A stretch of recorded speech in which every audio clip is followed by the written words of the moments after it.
Shri Harikrishna Heights येथे अत्यंत व्याजबी दरात 25 अमेनिटीज आणि प्रशस्त पार्किंग सह 2 आणि 3 BHK रेडी पोझिशन फ्लॅट्स उपलब्ध। बुकिंग साठी संपर्क पार्श्वनाथ प्रोजेक्ट 9090787833।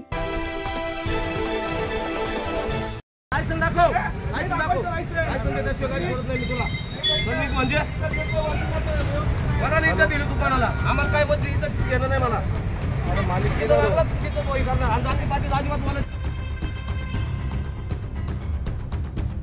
नाशिक शहरात मागील काही दिवसापासून रिक्षा चालक व इतर वाहन चालकांमध्ये वादाच्या घटना समोर येत आहेत। यातच आज दुपारी काठेगल्ली येथील सिग्नल लागलेला असताना एक दुचाकी चालक उन्हामुळे रस्त्याच्या कडेला सावलीत उभा असताना पाठीमागून आलेल्या रिक्षा चालकाने त्यास गाडी पुढे घ्यायचं सांगितल्यानं दोघांमध्ये वाद निर्माण झाला। काठेगल्ली सिग्नलवर आज सकाळपासूनच पोलिसांचा मोठा बंदोबस्त असून बाजूलाच उभ्या असलेल्या पोलिसांनी हा वाद मिटवण्याचा प्रयत्न केला। मात्र रिक्षा चालकाने पोलीस अधिकारी व कर्मचाऱ्यांसोबत देखील अरेरावी करून शिवीगाळ करत धमकी दिली। सदर घटनेची माहिती तात्काळ वाहतूक पोलिसांनी मुंबई नाका पोलिसांना देतात मुंबई नाका गुन्हे शोध पथक घटनास्थळी दाखल होत संशयितास ताब्यात घेतलं।